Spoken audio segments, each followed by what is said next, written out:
제발, 저 좀 살려주세요.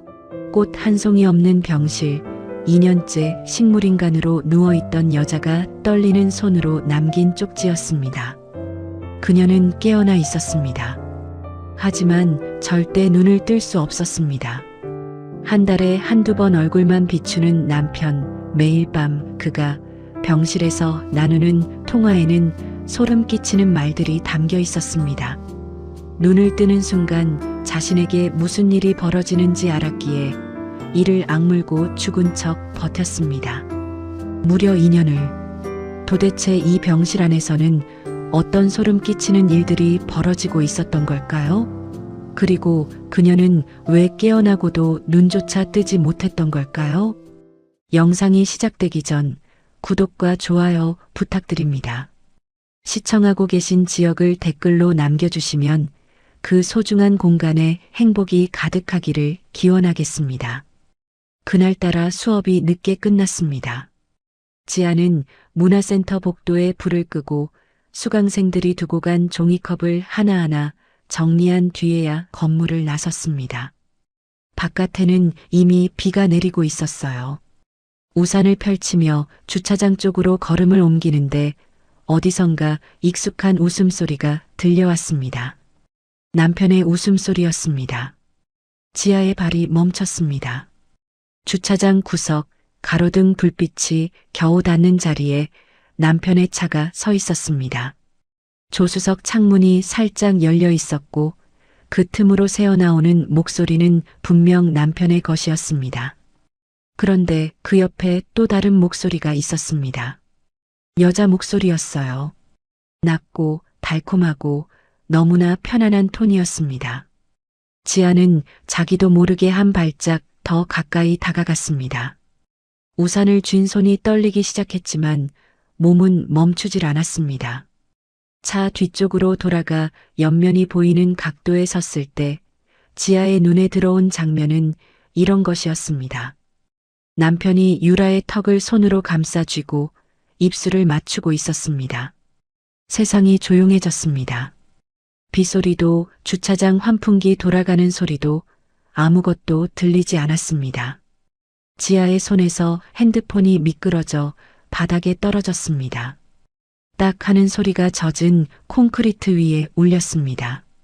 차 안에서 유라가 몸을 일으키며 고개를 돌렸습니다. 누가 있나 봐. 유라의 목소리에는 불안이 묻어 있었습니다. 눈이 커지고 입술을 깨무는 모습이 차창 너머로 보였습니다. 하지만 남편은 백미러를 슬쩍 확인하더니 유라의 어깨를 가볍게 두드리며 말했습니다. 아무도 없어. 이 시간에 누가 여기 와. 그 여유로운 목소리가 지아의 가슴을 칼처럼 관통했습니다. 지아는 이를 악물고 몸을 낮춰 옆차 뒤에 숨었습니다. 무릎이 축축한 바닥에 닿았지만 아무 감각도 없었습니다. 심장이 목구멍까지 치밀어 올라 숨을 쉴 수가 없었어요. 떨어진 핸드폰을 주워 가슴에 꾹 눌러 안고 지아는 그 자리에서 움직이지 못했습니다. 얼마나 지났을까요? 남편의 차에 시동이 걸리고 천천히 빠져나가는 소리가 들렸습니다. 테일램프의 붉은 불빛이 비에 젖은 바닥 위로 번지다가 사라졌습니다. 그제야 지아는 벽을 짚고 일어섰습니다. 다리에 힘이 없었습니다.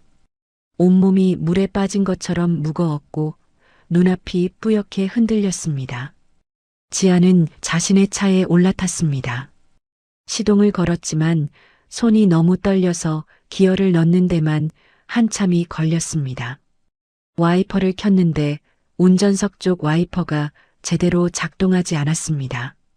빗물이 유리 위로 쏟아지는데 한쪽만 닦이니 시야가 반쪽짜리였습니다. 그래도 지아는 차를 몰았습니다. 어디로 가는지도 몰랐습니다. 그냥 그 자리에서 벗어나고 싶었습니다. 신호등 앞에 멈춰 섰을 때 갑자기 숨이 막혔습니다. 가슴이 쪼여오고 공기가 폐까지 내려가지 않는 느낌이었습니다. 지아는 핸들을 붙잡은 채 헐떡거리기 시작했습니다. 눈앞에 아까 그 장면이 자꾸 겹쳐 보였습니다. 남편의 손, 유라의 턱선, 둘의 입술이 맞닿던 그 순간 과호흡이 점점 심해졌고 시야가 좁아지더니 어느 순간 기억이 끊겼습니다. 다음에 지아가 느낀 것은 충격이었습니다. 몸이 앞으로 쏠리고 안전벨트가 가슴을 세게 죄었습니다. 유리 깨지는 소리, 금속이 찌그러지는 소리, 그리고 뒤에서 한 번 더 밀려오는 충격.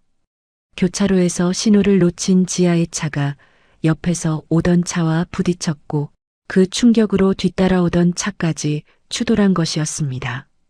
비가 쏟아지는 교차로 한가운데 지아의 차는 반쯤 돌아간 채 멈춰 있었습니다. 에어백이 터지면서 뿌연 가루가 차 안에 가득했고 지아는 고개를 떨군 채 움직이지 못했습니다. 구급차가 오기 전 먼저 도착한 사람은 남편이었습니다. 어떻게 이렇게 빨리 왔는지, 누가 연락을 한 건지, 그건 아무도 묻지 않았습니다. 남편은 헐레벌떡 달려와 깨진 창문 너머로 지아를 들여다보더니 주변 사람들에게 다급한 목소리로 외쳤습니다. 하지만 지아가 실려가는 구급차 안에서 따라 탄 구급대원에게 남편이 한 첫마디는 이런 것이었습니다. 제가 운전하라고 한 적은 없는데 비가 이렇게 오는 날 왜 혼자? 책임을 피하는 말이었습니다. 걱정이 아니라 자기와 무관하다는 선을 긋는 말이었습니다. 구급대원은 그 말에 특별히 반응하지 않았지만 만약 지아가 의식이 있었다면 그 한마디에 다시 한번 무너졌을 겁니다. 응급실에 도착한 뒤 의료진은 분주하게 움직였습니다. 지아의 머리에서 피가 흘렀고 산소 포화도가 계속 떨어지고 있었습니다. 의사가 남편을 복도로 불러내 조심스럽게 말했습니다. 저산소성 뇌손상 가능성이 있습니다. 사고 충격과 호흡 정지 시간이 길어서 의식 회복이 쉽지 않을 수 있어요. 남편의 얼굴이 하얗게 변했습니다. 하지만 그 동요는 슬픔이라기보다 당황에 가까웠습니다. 남편은 의사의 팔을 붙잡으며 이것저것 물었습니다. 치료 방향, 전원 가능성, 비용, 보험 적용 여부. 아내의 고통이 아니라 상황의 통제에 집중하는 모습이었습니다. 그때 지아의 친정 언니에게서 전화가 왔습니다. 병원에서 보호자 연락처로 등록된 번호였습니다. 남편은 전화를 받더니 목소리를 낮춰 말했습니다. 형님, 지금 오셔봤자 혼란만 커져요. 제가 다 처리하고 있으니까 내일 낮에 오세요. 전화를 끊고 돌아서는 남편의 표정에는 짜증이 서려 있었습니다. 귀찮다는 표정이었어요. 누군가 오면 자신이 통제할 수 없는 상황이 벌어질까봐 막는 것처럼 보였습니다. 응급실 바닥에는 지아의 가방에서 쏟아진 물건들이 흩어져 있었습니다. 문화센터 출석부, 이번 달 강의 계획서, 수강생 명단이 적힌 종이들이었습니다. 남편은 그것들을 하나하나 주워 담으면서 종이 위의 이름들을 천천히 훑어보았습니다. 아내의 세계가 어디까지 닿아 있는지 가늠하듯 차분하고 계산적인 눈빛이었습니다. 밤이 깊어지고 응급 처치가 끝난 뒤 의사가 다시 나왔습니다. 남편 앞에 선 의사의 표정은 무거웠습니다. 솔직히 말씀드리면 의식이 돌아올 가능성은 낮습니다. 복도의 형광등이 윙하고 울었습니다. 남편은 고개를 숙이고 두 손으로 얼굴을 감쌌습니다. 울고 있는 건지 생각하고 있는 건지 알 수 없었습니다. 그 시각 중환자실 침대 위에 누운 지아의 의식은 이미 아득한 곳으로 가라앉고 있었습니다. 하지만 완전히 꺼지기 직전 마지막으로 떠오른 건 비 내리는 주차장의 그 장면이었습니다. 남편의 손이 다른 여자의 턱을 감싸쥐던 바로 그 순간이었습니다. 그날 밤 본 장면이 지아의 눈에 마지막으로 남은 기억이었습니다. 1년이 흘렀습니다. 지아는 더 이상 응급실에 있지 않았습니다. 대학병원 중환자실에서 석 달을 버틴 뒤 장기 요양 판정을 받고 시 외곽의 요양병원으로 옮겨졌습니다. 창밖으로 산이 보이는 3층 병실이었지만 지하에게 풍경은 아무 의미가 없었습니다. 눈을 뜰 수 없었으니까요. 병실은 조용했습니다. 너무 조용했어요. 꽃병 하나 없었고 가족 사진도 없었습니다. 침대 옆 탁자 위에는 물컵 하나와 약통만 덩그러니 놓여 있었습니다. 간호사들이 교대하며 들어올 때마다 이 방을 스쳐 지나가듯 살폈는데 면회 기록부에는 한 달에 이름이 한두 번 적힐 뿐이었습니다. 그마저도 같은 이름이었습니다. 남편이었죠. 남편은 올 때마다 같은 말을 했습니다. 내가 다 책임질게. 걱정하지 마. 그 말을 누구에게 하는 건지 알 수 없었습니다. 의식이 없는 아내에게 하는 말인지, 복도에서 듣고 있을 간호사에게 보여주기 위한 말인지, 남편은 침대 옆 의자에 앉아 10분쯤 있다가 핸드폰만 들여다보곤 일어섰습니다. 지아의 손을 잡는 일은 없었습니다. 이불을 여며주는 일도 없었어요. 그냥 왔다가 기록을 남기고 갔습니다. 그런데 이상한 일이 있었습니다. 남편이 오지 않는 날 다른 사람이 병실을 찾아오기 시작한 겁니다. 유라였습니다. 유라는 간호사 데스크에서 밝은 목소리로 인사를 건네며 나타났습니다. 처음에는 남편분이 바쁘셔서 제가 대신 왔어요 라고 했고, 그 다음에는 오래된 지인이에요 라고 했습니다. 과일 바구니를 들고 오기도 했고, 간호사들에게 커피를 사다 주기도 했습니다. 웃는 얼굴, 다정한 말투, 살뜰한 태도. 병동 직원들은 금방 유라에게 마음을 열었습니다. 하지만 유라가 병실에서 하는 행동은 따뜻함과 거리가 멀었습니다. 유라는 지하의 침대 옆에 서서 차트를 힐끗거렸고 간호사에게 슬쩍 물었습니다. 이 정도면 회복 가능성은 없는 거죠? 그 질문을 할 때 유라의 눈은 지아의 얼굴이 아니라 심박 모니터를 향해 있었습니다. 숫자를 읽고 고개를 끄덕이고 그리고 조용히 병실을 나갔습니다. 문병이 아니라 확인이었습니다. 지아가 정말 깨어나지 못하는지 자기 앞길에 장애물이 사라진 게 맞는지 눈으로 확인하러 오는 것이었습니다. 지아는 아무것도 할 수 없었습니다. 눈꺼풀은 납처럼 무거웠고 손가락 하나 움직일 수 없었습니다. 하지만 완전히 꺼져 있던 것은 아니었어요.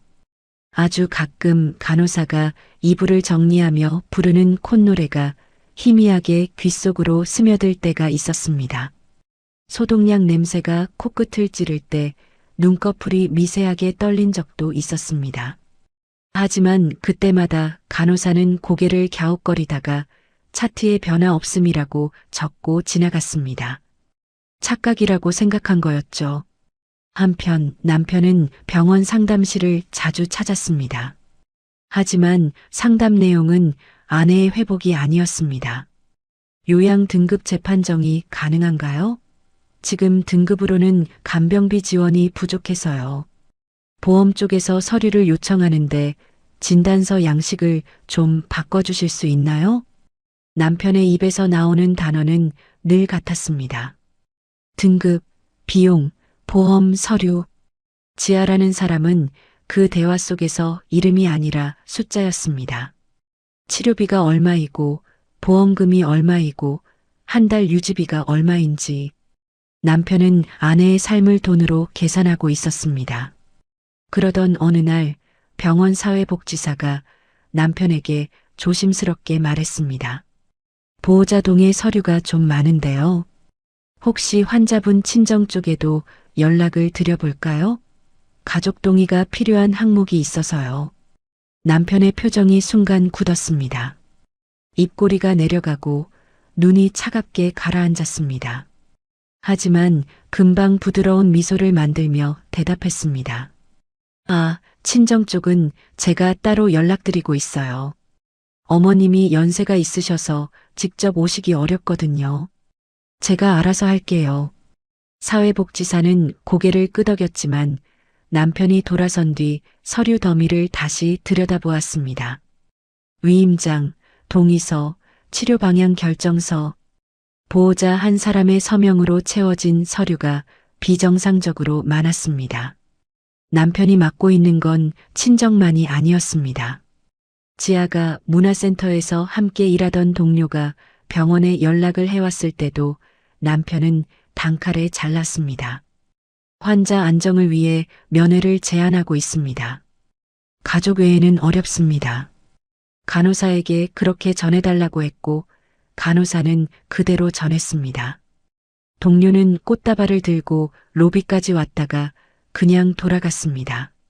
지아의 세상은 그렇게 한 사람씩 지워지고 있었습니다. 남편의 손으로 조용히 철저하게. 어느 날 저녁 야간 근무를 시작한 간호조무사가 지아의 병실에 들어왔습니다. 이불을 정리하려고 지아의 손을 들어 올렸는데 손톱 밑에 까만 멍이 들어 있었습니다. 간호조무사는 잠시 그 손을 들여다보았습니다. 침대 난간에 부딪혀서 생긴 걸까요? 그럴 수도 있었습니다. 하지만 양쪽 손 같은 위치에 같은 모양의 멍이 들어 있는 건 좀 이상했습니다. 간호조무사는 고개를 갸웃거렸지만 선임 간호사에게 물었을 때 돌아온 대답은 간단했습니다. 난간에 부딪혔겠죠, 뭐. 그 말에 간호조무사는 입을 다물었습니다. 하지만 완전히 잊지는 못했어요. 그날 밤 11시쯤이었습니다. 병동이 고요해지고 복도 불이 반만 켜진 시간, 간호조무사가 마지막 순회를 돌며 지하의 병실 문을 열었을 때 희미한 불빛 아래에서 무언가를 보았습니다. 지하에 감긴 눈 아래로 눈물 한 방울이 볼을 타고 흘러내리고 있었습니다. 간호조무사의 손이 멈췄습니다. 식물인간 상태의 환자에게서 눈물이 나올 수 있는 건지, 그건 반사인지 감정인지 간호조무사는 판단할 수 없었습니다. 하지만 그 한 방울의 눈물이 베개 위에 작은 얼룩을 남기는 걸 보며 뭔가 이상하다는 느낌을 지울 수 없었습니다. 같은 시각 병실에 걸린 작은 텔레비전에서 지역 뉴스가 흘러나오고 있었습니다. 앵커의 목소리가 낮게 울렸습니다. 역세권 상가 재개발 소식이었습니다. 그 뉴스가 나오는 동안 남편이 마침 병실에 있었는데 화면을 힐끗 보더니 표정이 미묘하게 바뀌었습니다. 입꼬리가 살짝 올라갔다가 내려갔고 핸드폰을 꺼내 무언가를 검색하기 시작했습니다. 지하의 침대 옆에서 아내의 눈물은 보지 못한 채 사고가 난 지 2회째 되던 겨울이었습니다. 지하의 몸에 아주 작은 변화가 찾아왔습니다. 어느 새벽 발가락 끝에서 미세한 감각이 돌아온 겁니다. 처음에는 착각인 줄 알았습니다. 이불 끝자락이 발등을 스치는 느낌이 희미하게 전해졌을 때 지아는 꿈을 꾸고 있다고 생각했습니다. 하지만 다음 날도 그 다음 날도 같은 감각이 이어졌습니다. 발가락이 움찔거리고 발목에 힘이 아주 조금 들어갔습니다. 일주일쯤 지나자 눈꺼풀도 달라졌습니다. 감은 눈 아래에서 힘을 주면 미세하게 떨리는 정도였지만 분명 지아의 의지로 움직이는 것이었습니다. 지아는 그 사실을 아무에게도 알리지 않았습니다. 정확히 말하면 알릴 수 없었습니다. 이 병실에서 지아 편인 사람이 누구인지 알 수 없었으니까요. 간호사가 회진을 돌 때마다 지아는 일부러 모든 반응을 죽였습니다. 발가락에 자극을 줘도 손바닥을 꼬집어도 빛을 비춰도 꿈쩍하지 않았습니다. 눈꺼풀이 떨릴 것 같으면 숨을 깊이 들이마셔온 신경을 가슴 쪽으로 끌어모았습니다. 살아있다는 걸 들키면 안 됐습니다.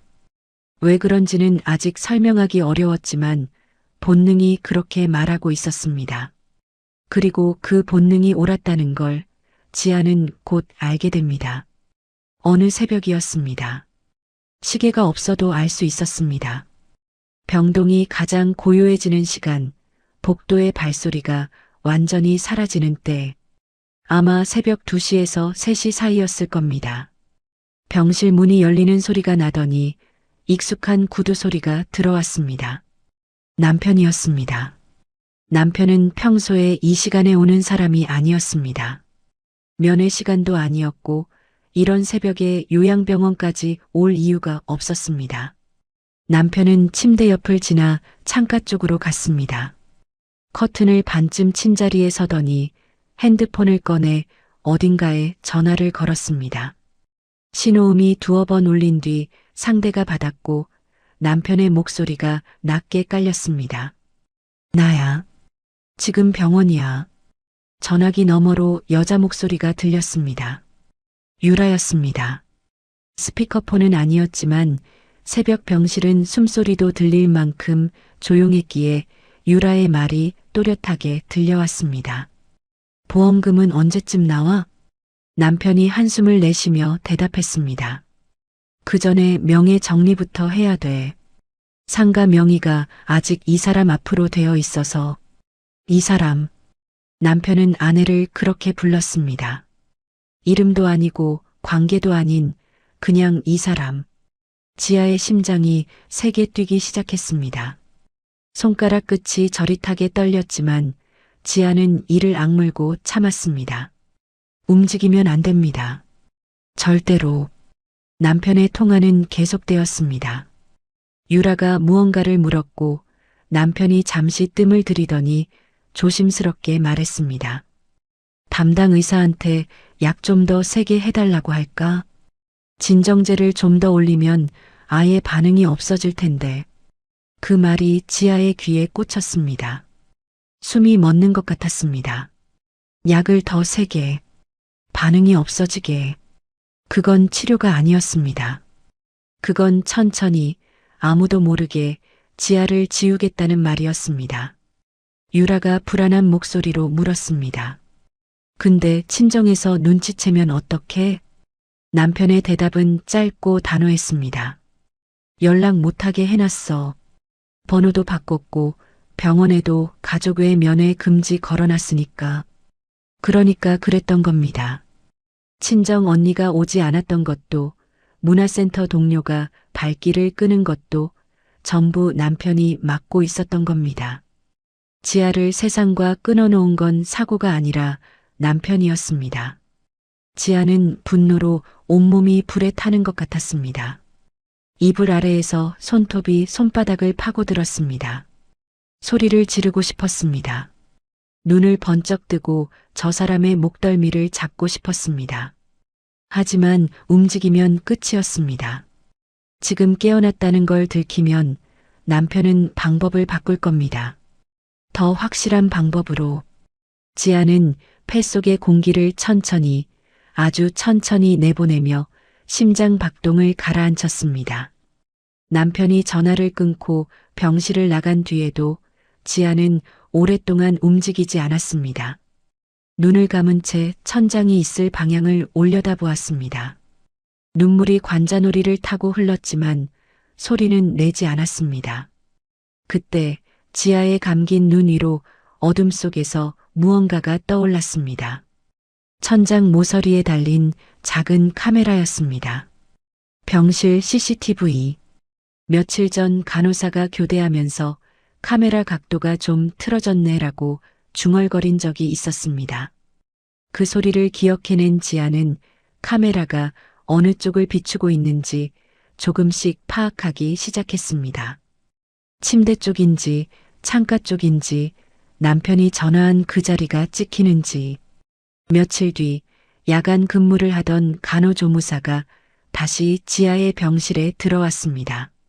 지난번에 지아의 눈물을 보았던 바로 그 사람이었습니다. 간호조무사는 이불을 정리하다가 지아의 얼굴을 가만히 들여다보았습니다. 그리고 아주 작은 목소리로 속삭였습니다. 혹시 제 말 들리세요? 병실에 정적이 흘렀습니다. 심박 모니터만 일정한 소리를 냈습니다. 간호조무사는 한참을 기다렸습니다. 포기하고 돌아서려는 순간이었습니다. 지아의 왼손 검지가 아주 미세하게 움직였습니다. 한번, 그리고 2번. 경련이라기엔 너무 또렷한 의지가 담긴 움직임이었습니다. 간호조무사의 눈이 커졌습니다. 입을 벌렸다가 소리를 삼켰습니다. 이 사실을 당장 누군가에게 말해야 했지만 간호조무사는 그러지 않았습니다. 대신 고개를 천천히 끄덕이고 지아의 손을 살며시 잡았습니다. 그리고 병실을 나와 복도를 걸으며 주위를 둘러보았습니다. 남편과 친한 직원이 있는지, 유라와 안면이 있는 사람이 있는지, 이 사실을 말해도 안전한 곳이 어디인지 조용히 살피기 시작했습니다. 그 밤 지아의 머릿속에서는 하나의 생각이 선명하게 자리 잡고 있었습니다. 지금 깨어났다고 말하면 나는 다시 관리당합니다. 약이 늘고 면회는 더 막히고 어쩌면 이 병실에서 영영 나가지 못하게 될 겁니다. 그러니까 깨어나면 안 됩니다. 아직은. 지아는 결심했습니다. 식물인간으로 남기로. 하지만 진짜 식물인간이 아니라 복수를 위한 식물인간으로. 이 연기는 끝이 아니라 시작이었습니다. 그날 이후 지아의 하루는 완전히 달라졌습니다. 겉으로는 아무것도 변하지 않았습니다. 여전히 눈을 감고 있었고, 여전히 심박 모니터는 일정한 리듬을 찍었고, 간호사가 회진을 돌 때마다 차트에는 변화 없음이라고 적혔습니다. 하지만 지아의 안쪽에서는 모든 것이 움직이고 있었습니다. 새벽 3시에서 5시, 병동이 가장 깊이 잠드는 시간이었습니다. 야간 교대가 끝나고 다음 교대가 시작되기 전 복도의 발소리가 완전히 사라지는 약 2시간.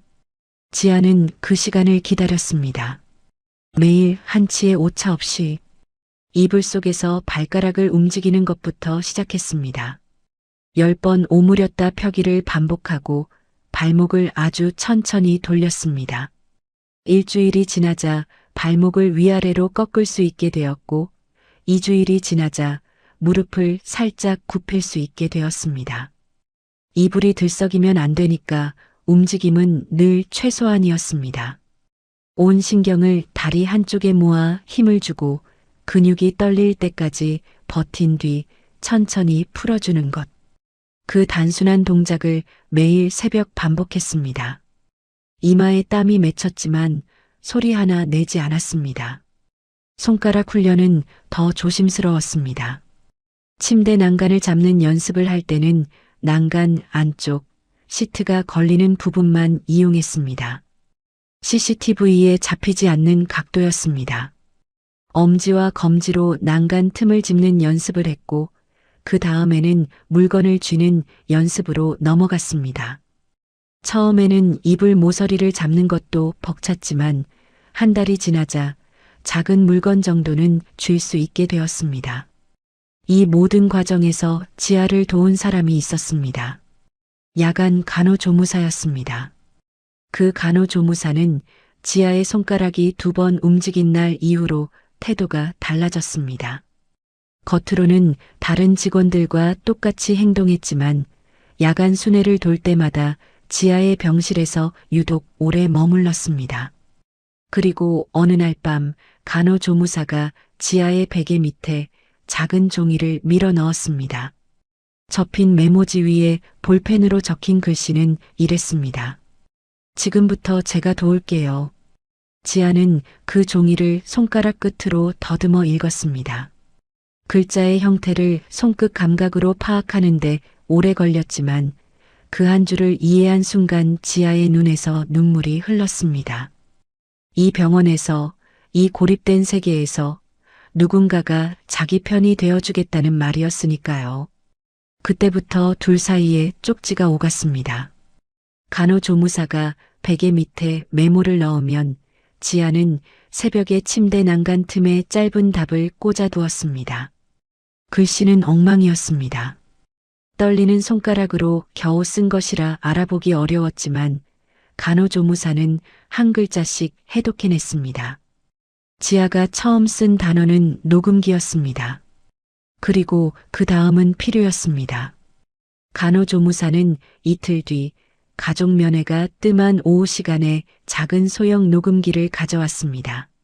손바닥에 들어오는 크기였고 버튼 하나로 작동하는 단순한 기기였습니다. 예비 배터리 2개도 함께였어요.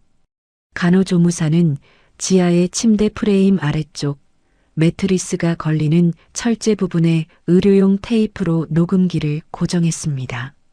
밖에서는 절대 보이지 않는 위치였습니다. 그날부터 녹음기는 매일 새벽 간호조무사가 배터리를 확인하고 남편이 올 것 같은 날에는 미리 녹음 버튼을 눌러두었습니다. 성과는 금방 나타났습니다. 남편은 병실에서 전화 통화를 자주 했거든요. 의식 없는 아내 앞이니까 조심할 필요가 없다고 생각한 겁니다. 보험사 이름, 상가 명예, 적금 해지 이야기가 하나씩 녹음에 쌓여갔습니다. 그러는 동안에도 남편의 행동은 점점 노골적으로 변해갔습니다. 병원 상담실에서 장기요양 등급 재판정을 신청했고 담당 의사를 만나 진정제를 더 강한 것으로 바꿔달라고 요구했습니다. 의사가 현재 상태에서 약물 변경은 신중해야 합니다라고 했지만 남편은 물러서지 않았습니다. 밤에 경련이 있는 것 같아서요. 좀 더 안정시켜야 하지 않을까요? 경련이 아니었습니다. 그건 지아가 새벽에 재활 훈련을 하다가 근육이 반응한 것이었습니다. 남편이 그걸 눈치챈 건 아니었지만 약이 강해지면 지아의 회복 자체가 위험해질 수 있었습니다. 간호조무사는 그 대화를 복도에서 듣고 주먹을 꽉 쥐었습니다. 지아는 남편의 요구를 역으로 이용했습니다. 회진 때 더 깊이 잠든 척했고 어떤 자극에도 반응하지 않는 완벽한 무반응을 연기했습니다. 의사가 손전등으로 눈을 비추어도 발바닥을 긁어도 지아는 미동도 하지 않았습니다. 남편이 그 모습을 보며 안도하는 표정을 짓는 게 느껴졌습니다. 유라에게 전화해서 진짜 끝난 거 맞아. 완전히 식물이야라고 말하는 소리도 들렸습니다. 그 말이 녹음되고 있다는 건 남편은 상상도 못했을 겁니다. 한편 지아는 간호조무사를 통해 바깥 상황도 조금씩 파악해 나갔습니다. 남편이 문화센터 계좌와 강사료 통장을 정리하겠다며 서류를 가져간 일, 지아 명의의 재산에 접근하려는 움직임이 있다는 것도 쪽지로 전해 들었습니다. 간호조무사는 남편이 병실에서 통화할 때 흘린 보험사 이름까지 메모해 두었습니다. 사고 당시 블랙박스 기록이 그 보험사에 남아있을 가능성이 있었기 때문입니다. 직접 변호사에게 연락할 수는 없었습니다. 하지만 간호조무사가 쉬는 날 법률구조공단에 전화를 걸어 상담 내용을 메모해 왔습니다. 식물인간 상태의 환자가 의식을 회복했을 때 보호자의 재산 이전을 막을 수 있는 방법, 녹음 증거의 법적 효력 유기와 살인미수의 구성 요건. 그 메모들은 간호조무사의 손을 거쳐 지아의 베개 밑으로 들어갔고 지아는 새벽마다 한 글자씩 손끝으로 읽었습니다. 6개월이 지났습니다. 지아의 다리에는 제법 힘이 붙었고 손가락은 펜을 쥘 수 있을 만큼 회복되었습니다. 녹음기에는 수십 시간 분량의 통화가 저장되어 있었고 간호조무사의 메모장에는 날짜별로 정리된 기록이 쌓여 있었습니다. 지아는 어둠 속에서 눈을 감은 채 생각했습니다. 이 연기는 끝이 아닙니다. 시작입니다. 남편의 발걸음이 잦아지기 시작했습니다. 한 달에 한두 번 오던 사람이 일주일에 두세 번 병실을 찾아왔습니다. 하지만 그 발걸음에 아내를 걱정하는 마음은 없었습니다. 남편이 올 때마다 손에 들려 있는 건 꽃다발이 아니라 서류 봉투였습니다. 두꺼운 갈색 봉투 안에는 위임장, 동의서, 인감증명서, 양식 같은 것들이 빼곡하게 들어 있었습니다. 어느 날 남편이 병실 의자에 앉아 전화 통화를 했습니다.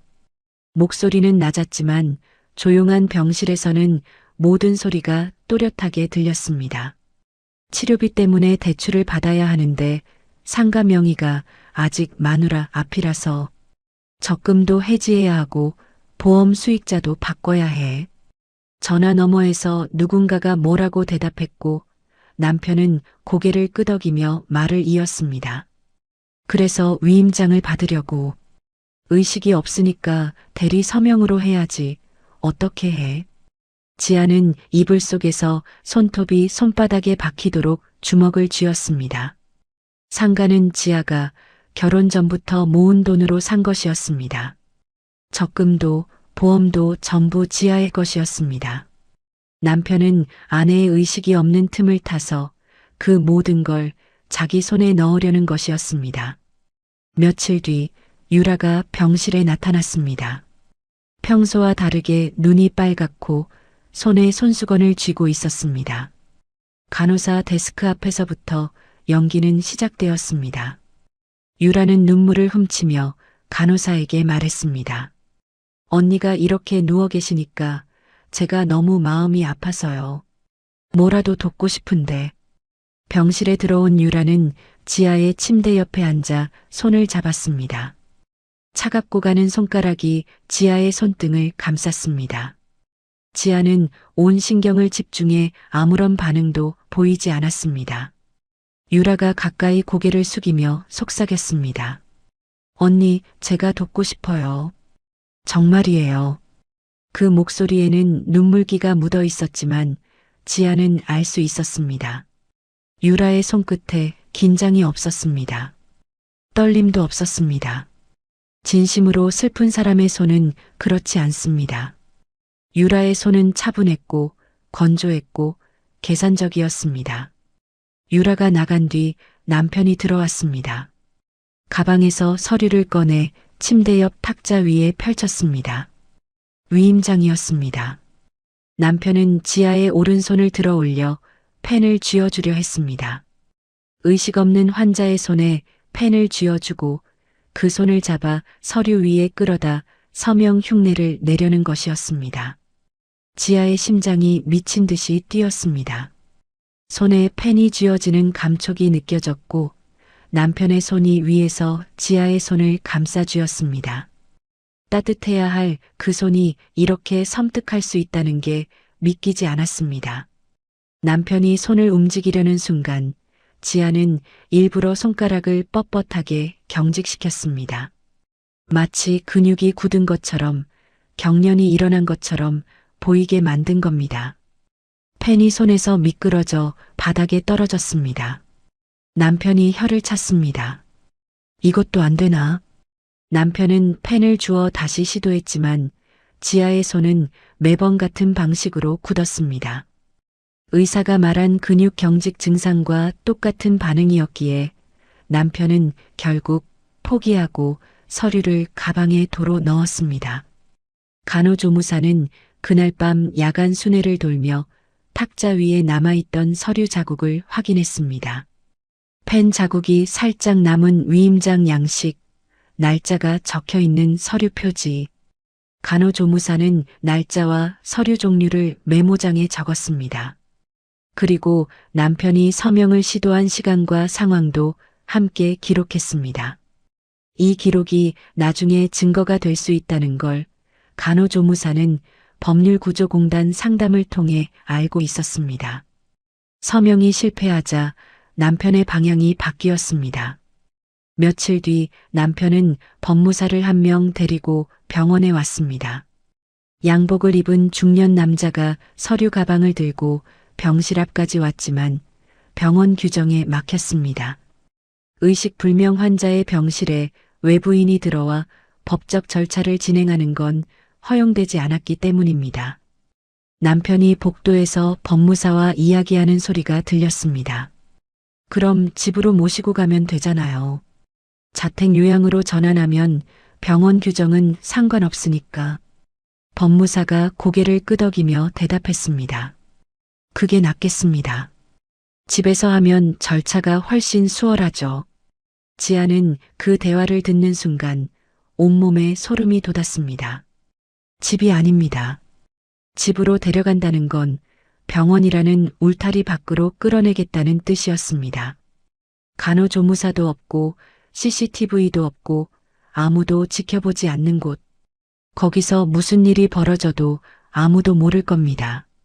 지아의 등줄기를 차가운 것이 타고 흘렀습니다. 그날 밤 녹음기에 또 하나의 통화가 잡혔습니다. 남편이 유라에게 전화한 것이었습니다. 유라의 목소리가 선명하게 들렸습니다. 그 여자만 정리하면 우리 끝이야. 빨리 해. 남편은 알았어.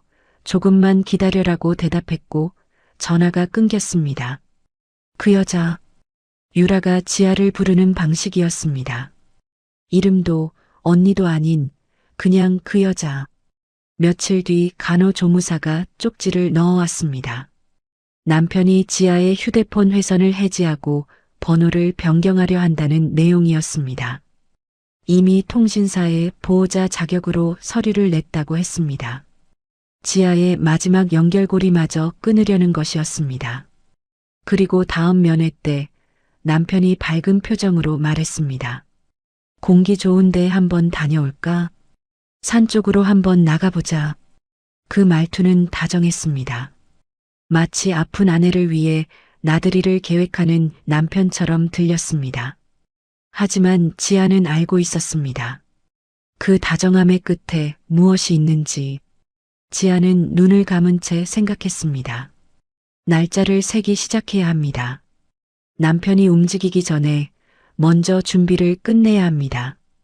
시간이 얼마 남지 않았습니다. 출발 전날 밤이었습니다. 병실에 유라가 찾아왔습니다. 평소와 달리 간호사 데스크에 들르지 않고 복도 불이 반쯤 꺼진 시간에 조용히 문을 밀고 들어왔습니다. 구두 소리를 죽이려는 듯 발끝으로 걷는 기척이 느껴졌습니다. 유라는 침대 옆에 서서 한참 동안 아무 말도 하지 않았습니다. 지아는 눈을 감은 채 유라의 호흡 소리를 들었습니다. 고르지 않았습니다. 들이쉬고 내쉬는 사이에 미세한 떨림이 있었습니다. 유라가 몸을 숙여 지아의 귀에 입을 가까이 대었습니다. 향수 냄새가 코끝을 찔렀습니다. 달콤하고 무거운 냄새. 그 향기 속에서 유라가 속삭였습니다. 언니 미안해. 그 두 마디가 지아의 고막을 때렸습니다. 미안하다. 이 여자가 미안하다고 했습니다. 남편과 키스하던 그 입술로 그 여자만 정리하면 된다고 말했던 그 목소리로 지금 미안하다고 속삭이고 있었습니다. 지아는 이를 악물었습니다. 턱 근육이 움직이면 안 됐기에 혀를 입천장에 꽉 눌러 참았습니다. 유라의 속삭임에 미안함이 있었을까요? 지아는 없었다고 생각했습니다. 그건 사과가 아니라 확인이었습니다.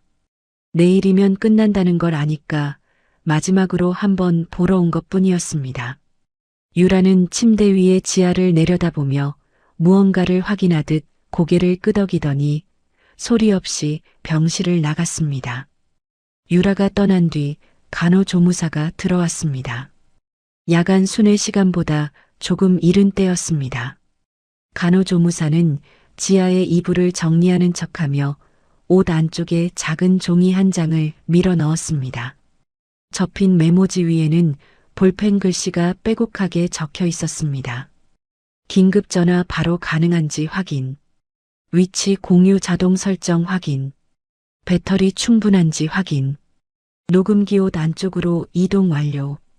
간호조무사가 미리 준비해둔 체크리스트였습니다. 지아는 손가락으로 종이에 글자를 하나씩 더듬었습니다. 심장이 빠르게 뛰었지만 두려움과는 다른 박동이었습니다. 드디어 움직일 때가 온 것이었습니다. 간호조무사는 며칠 전부터 숨겨두었던 작은 스마트폰을 지아의 환자복 안쪽 주머니에 넣어두었습니다. 위치 공유 앱을 자동으로 켜두었고 긴급 전화 버튼이 화면 잠금 상태에서도 작동하도록 설정해 놓았습니다. 지아는 새벽 훈련 때 그 버튼의 위치를 손가락으로 수십 번 확인했습니다. 눈을 감고도 정확히 누를 수 있을 때까지 연습했습니다. 다음 날 아침 남편이 왔습니다. 평소보다 일찍이었습니다. 9시가 채 되지 않은 시간이었고 남편의 표정은 묘하게 밝았습니다. 병원 앞에는 리프트가 달린 특수 차량이 대기하고 있었습니다. 휠체어를 실을 수 있도록 뒷좌석이 개조된 차였습니다. 남편은 간호사에게 외출 신청서를 제출하며 말했습니다. 공기 좋은 데서 좀 쉬게 해주려고요. 당일 다녀올 겁니다. 간호사는 특별히 의심하지 않았습니다. 보호자가 환자를 데리고 외출하는 일이 아주 드문 건 아니었으니까요. 서류에 서명이 되고 지아는 휠체어에 실려 병원 현관을 나섰습니다. 바깥 공기가 얼굴에 닿았습니다. 차갑고 날카로운 겨울 공기였습니다. 2년이 넘도록 병실 안에서만 숨을 쉬었던 지아에게 그 공기는 낯설고도 선명했습니다. 차에 실리는 동안 지아는 완벽하게 축 늘어진 자세를 유지했습니다. 고개가 옆으로 떨어지고 팔이 축 처지고 입이 반쯤 벌어진 모습. 2해 반 동안 연기한 식물인간의 자세를 단 한순간도 흐트러뜨리지 않았습니다. 남편은 지아를 차에 태운 뒤 운전석에 앉아 시동을 걸었습니다. 차가 도심을 빠져나가기 시작했습니다. 처음에는 익숙한 도로였습니다. 신호등이 있고 버스가 지나가고 사람들의 발소리가 들렸습니다. 하지만 1시간쯤 지나자 소리가 바뀌었습니다. 차 소리가 줄어들고 대신 나뭇가지가 바람에 흔들리는 소리가 들리기 시작했습니다. 도로도 달라졌습니다. 포장된 길에서 울퉁불퉁한 길로 타이어가 자갈을 밟는 소리가 차체를 통해 전해졌습니다. 남편이 전화를 걸었습니다. 핸즈프리였기에 차 안에 목소리가 울렸습니다. 나 거의 다 왔어. 너는? 유라의 목소리가 스피커에서 흘러나왔습니다. 나도 30분이면 돼. 렌트카 빌렸어. 남편이 앞 유리 너머를 보며 말했습니다. 이번에 끝내자. 흔적 남기지 말고. 지아의 손이 옷 안쪽에서 미세하게 떨렸습니다. 끝낸다. 흔적을 남기지 않는다. 그 말의 의미를 모를 리 없었습니다. 공포가 목 안쪽부터 차올랐지만 지아는 숨을 삼키고 견뎠습니다. 환자복 안쪽 주머니에 들어있는 스마트폰의 존재를 손끝으로 느끼며 그것만이 자신의 생명줄이라는 걸 되새겼습니다. 차가 휴게소에 잠시 멈췄습니다. 남편이 화장실에 가기 위해 차에서 내렸고 문이 닫히는 소리가 들렸습니다. 지아는 눈꺼풀을 아주 조금 떴습니다. 2년 반 만에 바깥 풍경을 눈으로 본 것이었습니다. 흐린 시야 속에서 산이 보였고 작은 매점 간판이 보였고 주차장에 차가 2대밖에 없다는 것도 보였습니다. 지아는 주변 지형을 기억에 새긴 뒤 다시 눈을 감았습니다. 다시 출발한 차는 산길로 접어들었습니다. 도로가 좁아지고 핸드폰 신호가 약해지는 게 느껴졌습니다. 지아는 주머니 속 스마트폰의 긴급 전화 버튼 위치를 엄지손가락으로 다시 한번 확인했습니다. 화면 왼쪽 아래 잠금 화면에서 길게 누르면 작동하는 그 버튼. 손끝의 위치가 정확하게 잡혔습니다. 얼마 뒤에서 또 다른 차 소리가 들렸습니다. 유라가 렌트카를 몰고 따라온 것이었습니다. 2대의 차가 나란히 산길을 올라갔습니다. 남편과 유라 그리고 눈을 감은 지아. 3사람이 한 장소를 향해 움직이고 있었습니다. 차가 더 이상 오를 수 없는 곳에서 멈췄습니다. 시동이 꺼지고 남편이 문을 열었습니다. 바람이 차 안으로 밀려들었습니다. 차갑고 습한 바람이었습니다. 멀리서 물 흐르는 소리가 들렸습니다. 계곡이었습니다. 남편이 중얼거렸습니다. 여긴 사람도 없고 조용하네. 그 말이 바람에 실려 지아의 귀에 닿았을 때 지아는 알았습니다. 여기가 끝이라는 걸, 남편이 정한 끝이라는 걸. 하지만 동시에 지아도 알고 있었습니다. 이곳이 끝이 아니라 시작이 될 거라는 것을. 차 문이 열리고 바람소리만 가득한 외딴 계곡. 지아의 마지막 연기가 시작되려 하고 있었습니다. 남편이 차 뒷문을 열었습니다. 찬바람이 차 안으로 쏟아져 들어왔고 지아의 얇은 환자복이 바람에 펄럭였습니다. 남편은 리프트 버튼을 눌러 휠체어를 차 밖으로 내렸습니다. 기계가 윙하는 소리를 내며 움직이는 동안 지아는 고개를 완전히 떨군 채 숨을 고르고 있었습니다. 바퀴가 땅에 닿았습니다. 자갈과 흙이 섞인 바닥이었습니다. 휠체어가 울퉁불퉁한 길 위에서 덜컹거렸고 남편이 손잡이를 잡고 밀기 시작했습니다. 어디로 가는지 눈을 뜰 수 없었지만 소리로 알 수 있었습니다. 물소리가 점점 가까워졌습니다. 처음에는 멀리서 웅웅거리는 정도였는데 몇 발짝 옮길 때마다 소리가 선명해졌습니다. 계곡물이 바위를 때리는 소리였습니다. 그리고 발밑에서 올라오는 진동이 달라졌습니다. 흙바닥에서 돌바닥으로 휠체어 바퀴가 돌 위에서 끼익하고 미끄러지는 소리가 났습니다. 남편이 휠체어를 멈추었습니다.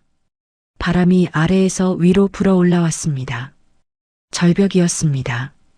아래쪽에서 올라오는 바람, 물이 떨어지는 소리, 발 아래가 비어있다는 느낌. 지아의 온몸에 소름이 돋았습니다. 하지만 손가락 하나 움직이지 않았습니다. 지금은 아닙니다. 아직은. 뒤에서 발소리가 들렸습니다. 구두굽이 돌바닥을 딱딱 치는 소리. 유라였습니다. 렌트카를 세워두고 걸어온 모양이었습니다. 유라가 남편 옆에 서더니 주위를 둘러보았습니다. 그리고 약간 떨리는 목소리로 말했습니다. 빨리 끝내. 유라의 목소리에는 조급함이 가득했습니다. 빨리 끝내자. 빨리 여기서 벗어나자. 빨리 이 사람을 치우자. 그 세 글자 안에 담긴 의미를 지아는 놓치지 않았습니다. 유라는 이 상황을 주도한 건 아니었지만 동의하고 있었습니다. 재촉하고 있었습니다. 공범이었습니다. 남편이 휠체어 앞으로 돌아와 지아의 얼굴을 내려다보았습니다. 지아는 눈을 감고 고개를 떨군 채 아무런 반응도 보이지 않았습니다. 입이 반쯤 벌어지고 턱이 가슴 쪽으로 떨어진 자세. 완벽한 무의식 상태의 모습이었습니다. 남편이 입을 열었습니다. 목소리는 낮았지만 계곡의 고요 속에서 한 글자 한 글자가 또렷하게 들렸습니다. 당신 운명은 여기까지야. 그 말이 바람에 실려 지아의 귀에 꽂혔습니다. 운명이라고 했습니다. 마치 이것이 정해진 것처럼, 어쩔 수 없는 것처럼 아내를 절벽 앞에 두고 운명이라는 단어를 골랐습니다. 지아의 심장이 갈비뼈를 때리듯 뛰었지만 얼굴에는 티 하나 나지 않았습니다. 2년 반의 연기가 만들어낸 완벽한 가면이었습니다. 남편이 이어서 말했습니다. 보험이랑 서류는 다 정리했어.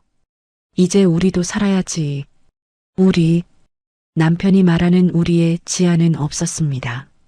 우리는 남편과 유라 둘뿐이었습니다. 지아는 그 우리에서 이미 오래전에 지워진 사람이었습니다. 유라가 몇 발짝 떨어진 곳에서 불안하게 서성거렸습니다.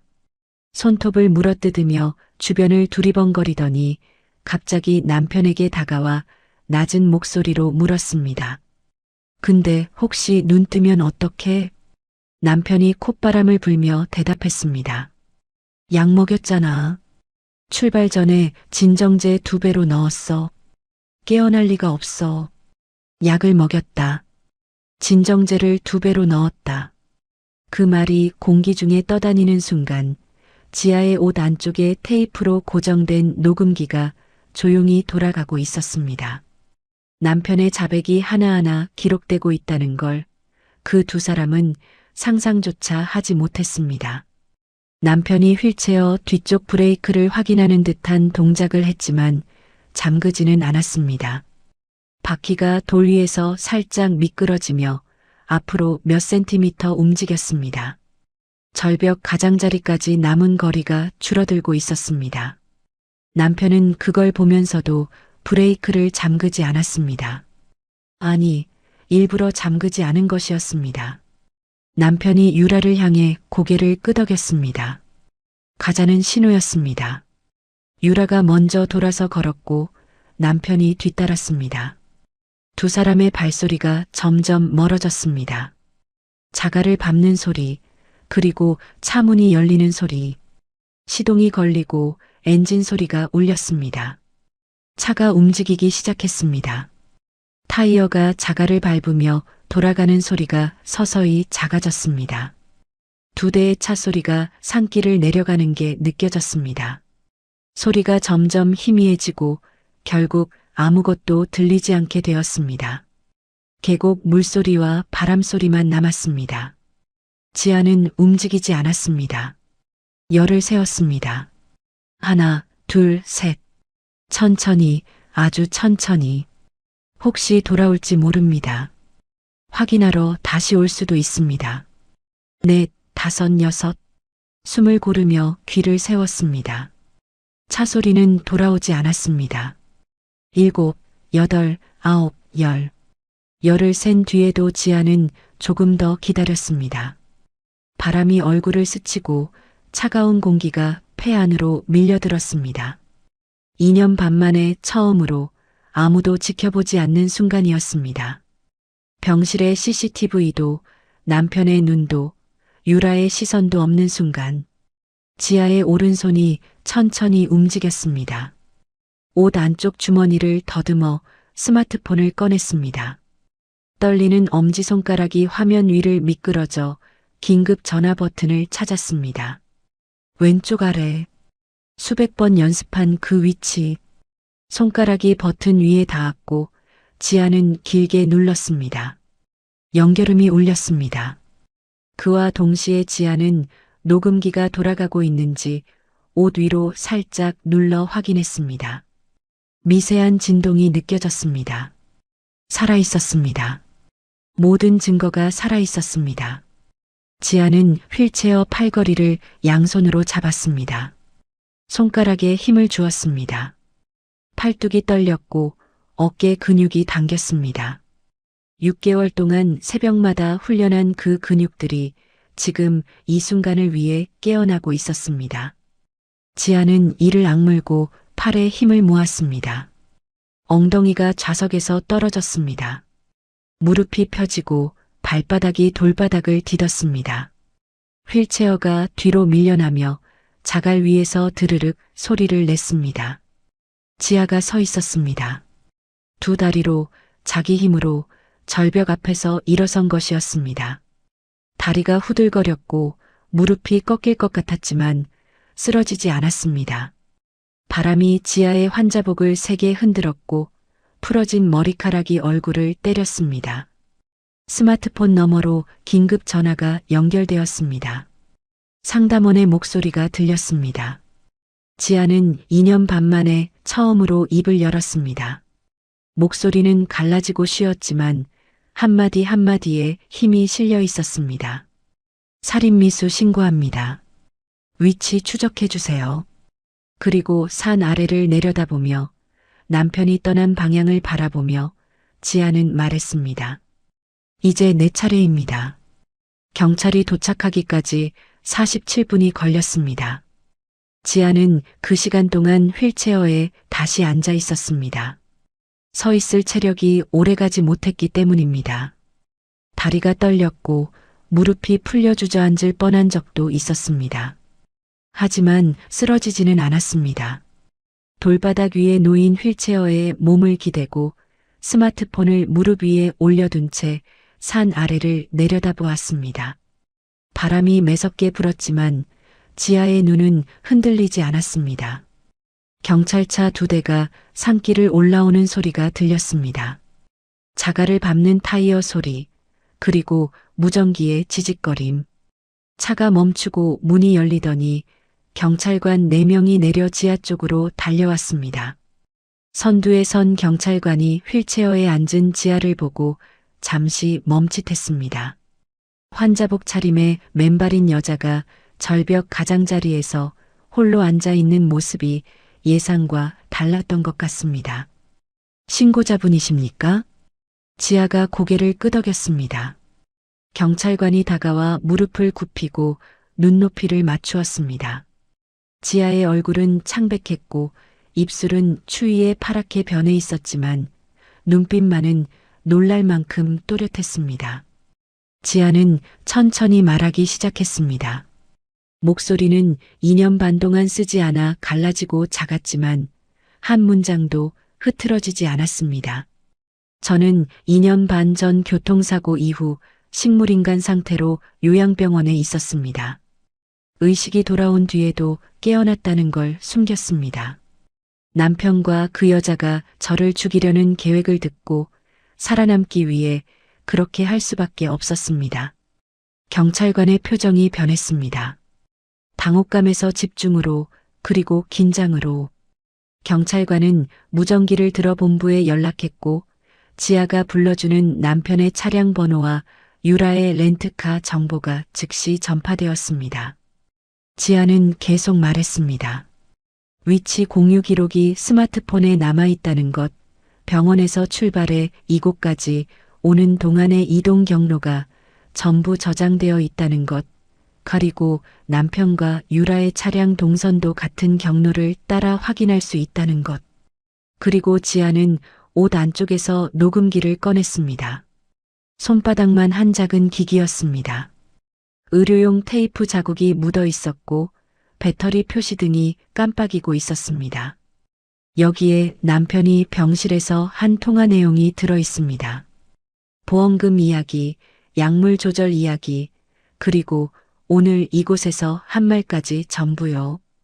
경찰관이 비닐봉투를 꺼내 녹음기를 조심스럽게 담았습니다. 증거물이었습니다. 지아의 신고가 접수된 직후 하산 중이던 남편의 차량이 산 아래 국도에서 검문에 걸렸습니다. 유라의 렌트카는 그보다 10분 뒤 주유소 근처에서 발견되었습니다. 두 사람은 따로 이동하고 있었습니다. 함께 있었다는 흔적을 지우려는 듯 일부러 다른 방향으로 내려간 것이었습니다. 한편 병원에서도 움직임이 시작되었습니다. 간호조무사가 경찰에 직접 연락한 것이었습니다. 지아가 출발한 날 아침부터 불안했던 간호조무사는 오전 내내 스마트폰 위치 공유 화면을 지켜보고 있었습니다. 지아의 위치가 산 깊은 곳에서 멈춘 채 움직이지 않는 걸 확인한 순간 간호조무사는 경찰에 전화를 걸었습니다. 간호조무사가 경찰에 전달한 것은 단순한 진술이 아니었습니다.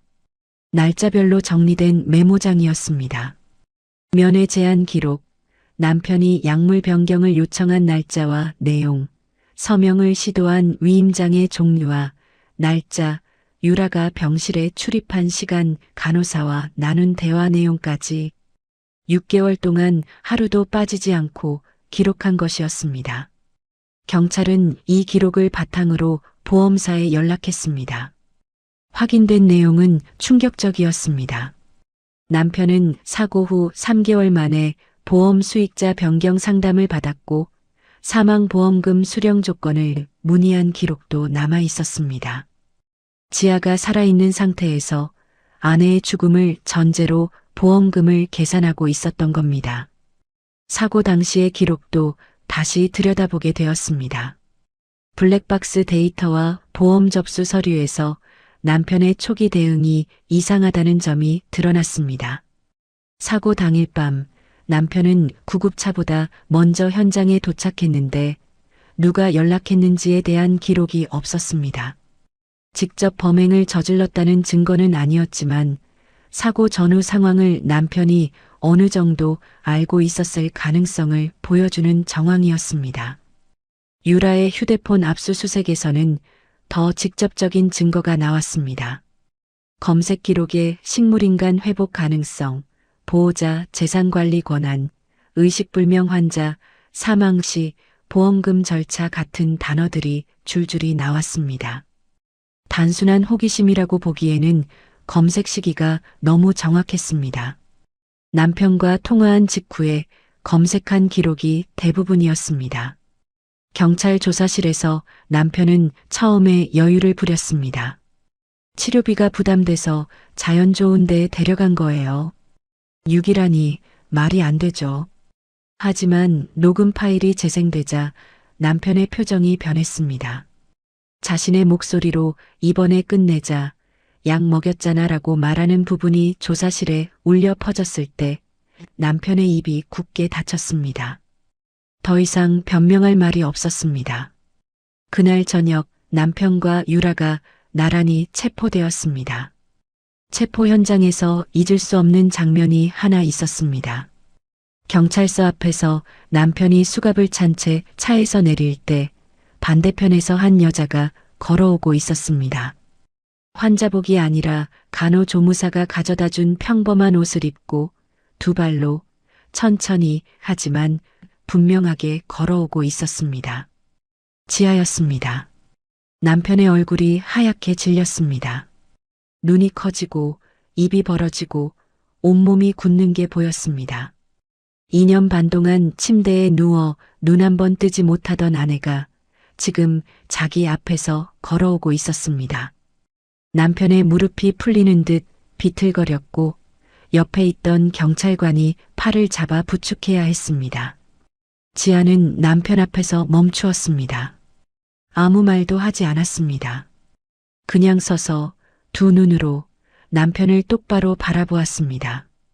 2년 반 만에 처음으로 눈을 마주친 것이었습니다. 남편의 눈에 처음으로 공포가 떠올랐습니다. 아내의 무반응이 아니라 아내의 눈빛이 난생 처음 남편을 두렵게 만들었습니다. 지아는 돌아서서 경찰서 안으로 들어갔습니다. 걸음은 느렸지만 한 발짝도 흔들리지 않았습니다. 재판이 시작되었습니다. 법정 안은 조용했습니다. 방청석에 사람들이 빼곡하게 앉아 있었지만 기침 소리 하나 들리지 않았습니다. 모두가 숨을 죽이고 앞쪽을 바라보고 있었습니다. 피고인석에는 남편이 앉아 있었고 그 옆에 유라가 나란히 앉아 있었습니다. 남편은 양복을 입고 넥타이까지 맸지만 얼굴에는 며칠째 잠을 못 잔 흔적이 역력했습니다. 눈밑이 검게 내려앉았고 입술이 바짝 말라 있었습니다. 유라는 고개를 숙인 채 손가락만 만지작거리고 있었습니다. 남편 쪽 변호인이 먼저 공격을 시작했습니다. 변호인은 서류를 들어 올리며 또렷한 목소리로 말했습니다. 피해자는 의식이 회복된 이후에도 6개월 이상 깨어나지 않은 척 연기했습니다. 이는 병원과 의료진 그리고 보호자를 상대로 한 기망행위입니다. 진정한 피해자가 누구인지 다시 따져봐야 합니다. 변호인의 전략은 단순했습니다. 지아가 식물인간이 아니었으니 남편도 식물인간을 유기한 게 아니라는 논리였습니다. 깨어난 사람을 두고 온 것은 유기가 아니라 단순한 다툼이나 감정적 행동일 뿐이라는 주장이었습니다. 그리고 오히려 지아가 의료진을 속인 사기에 해당할 수 있다는 프레임을 씌우려 했습니다. 방청석에서 웅성거리는 소리가 일었습니다. 판사가 조용히 하라고 말했고 지아 쪽 변호인이 자리에서 일어섰습니다. 피고인 측 주장에 대해 반박하겠습니다. 지아 쪽 변호인은 차분하게 하지만 단호하게 말하기 시작했습니다. 의뢰인이 의식을 숨긴 것은 사기가 아닙니다. 생존을 위한 불가피한 선택이었습니다. 의식이 돌아온 직후 피고인이 병실에서 나눈 통화를 의뢰인은 직접 들었습니다. 약물을 더 강하게 해달라는 요구, 친정과의 연락 차단, 재산 이전 시도. 이 상황에서 깨어났다고 알리는 것은 자신의 목숨을 위협에 노출시키는 행위였습니다. 변호인은 법원에 병원 기록을 제출했습니다. 담당 의사가 작성한 치료 일지에는 남편의 요청으로 재활 프로그램이 반복적으로 취소된 기록이 남아 있었습니다. 물리치료 일정이 잡혔다가 보호자 의견으로 취소, 언어 재활 평가가 예정되었다가 보호자 요청으로 연기. 회복을 돕는 게 아니라 회복을 막고 있었다는 증거였습니다. 이어서 간호조무사가 증인석에 올랐습니다. 작은 체구에 긴장한 표정이었지만 목소리는 떨리지 않았습니다. 피고인이 담당 의사에게 진정제를 더 강한 것으로 바꿔달라고 여러 차례 요청하는 걸 직접 들었습니다. 검사가 물었습니다. 그 외에 이상한 점은 없었습니까? 간호조무사는 잠시 입술을 깨물더니 대답했습니다. 환자분 손톱 밑에 멍이 있었습니다. 양쪽 같은 위치예요. 누군가 손을 세게 잡았던 것 같았습니다. 그리고 위임장에 서명을 시키려고 환자분 손에 펜을 쥐어주는 것도 직접 봤습니다. 방청석이 다시 술렁였습니다. 판사가 정리봉을 내리치지는 않았지만 시선이 날카롭게 피고인석을 향했습니다. 결정적인 순간은 녹음 파일이 재생되었을 때 찾아왔습니다. 법정에 스피커가 설치되었고 검사의 요청으로 녹음 내용이 공개되었습니다. 지직거리는 잡음 사이로 남편의 목소리가 흘러나왔습니다. 보험금 이야기, 명예 정리 이야기, 그리고 약을 더 세게 하자는 말.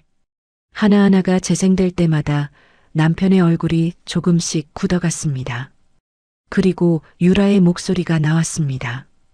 빨리 끝내. 그 세 글자가 법정에 울려 퍼지자 유라가 고개를 더 깊이 숙였습니다. 어깨가 움찔거렸고 숨을 헐떡이는 소리가 마이크에 잡혔습니다. 하지만 눈물을 흘리지는 않았습니다. 울 자격이 없다는 걸 본인도 알고 있는 것처럼 보였습니다. 남편 쪽 변호인이 재반박을 시도했습니다. 남편이 직접 진술석에 서서 말했습니다. 겁을 주려고 했을 뿐입니다.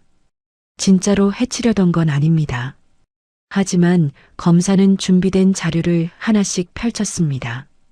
유기 장소가 인적이 드문 산 절벽이었다는 점, 시간대가 겨울 오후로 해가 지면 기온이 급격히 떨어지는 때였다는 점, 남편이 사전에 친정과의 연락을 차단하고 지하의 휴대폰 회선까지 해지하려 했다는 점, 보험사의 사망보험금 수령 조건을 문의한 기록이 있다는 점, 하나하나가 맞물리면서 남편에 겁주려고 했을 뿐이라는 말은 힘을 잃었습니다. 재산 이전 시도에 대한 증거도 추가로 제출되었습니다. 남편이 대동했던 법무사가 증인으로 출석해 의식불명 환자의 자택 이동을 통한 서류 처리를 남편이 직접 제안했다고 진술했습니다. 서류 담당자도 위임장과 동의서의 서명이 정상적인 절차를 거치지 않았음을 확인해 주었습니다.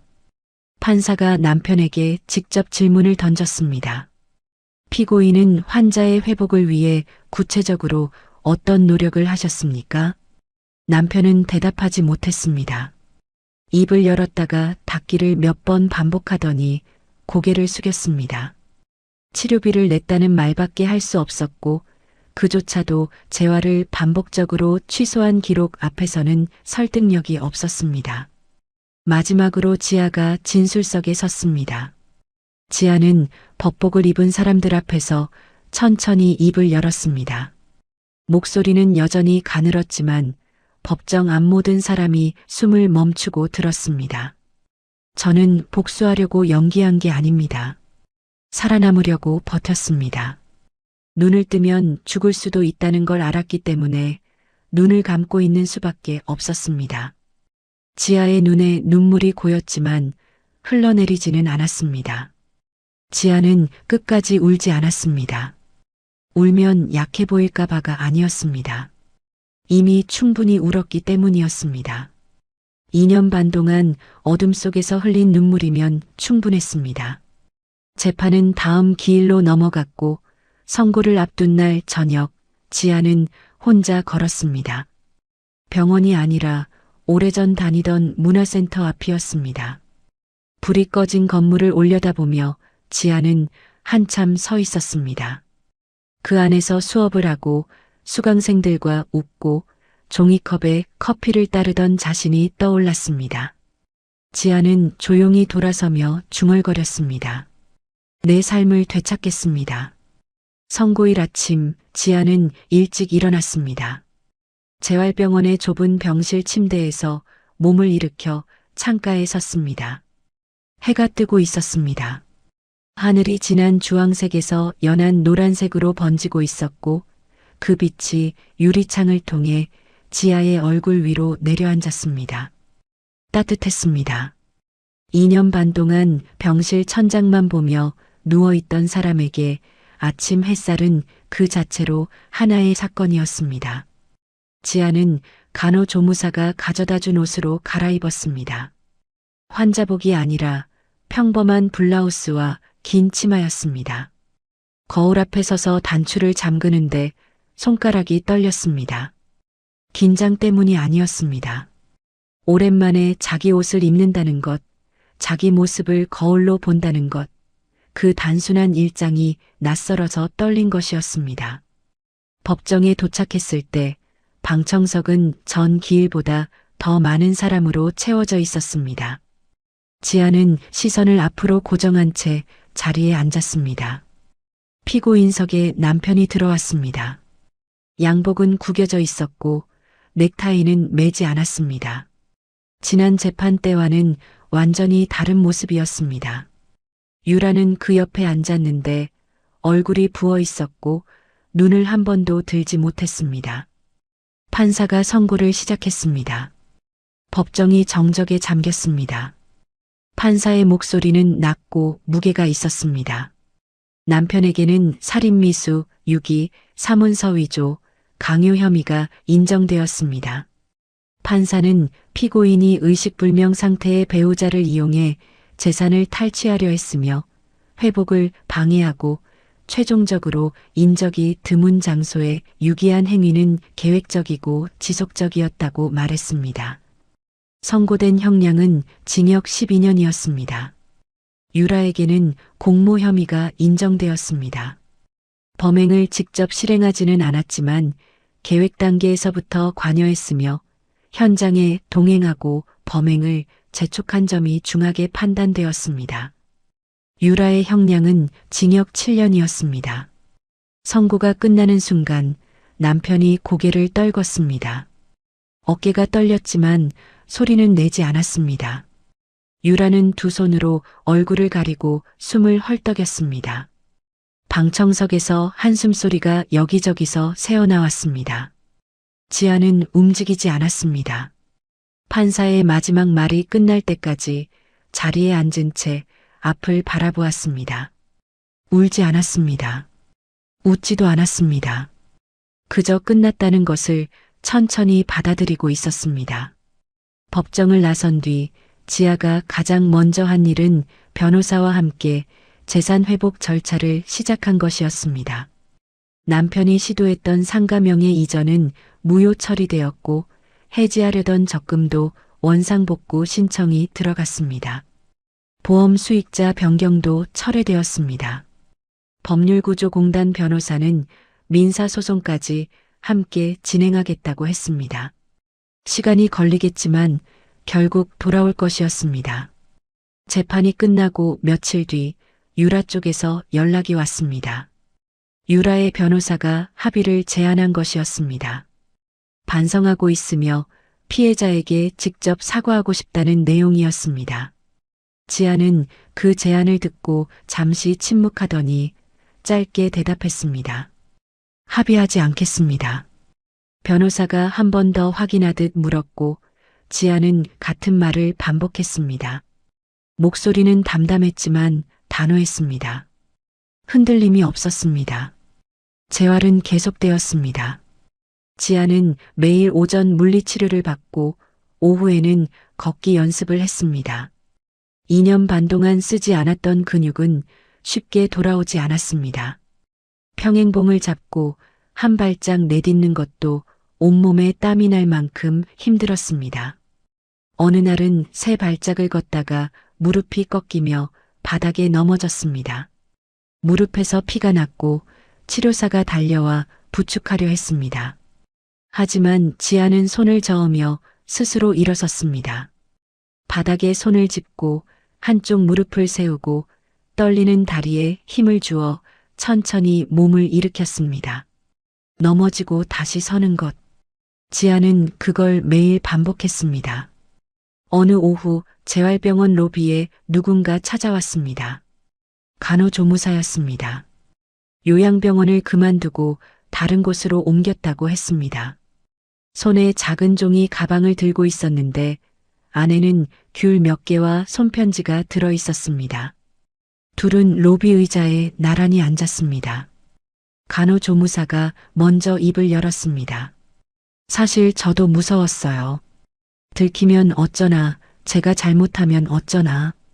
매일 밤 잠이 안 왔습니다.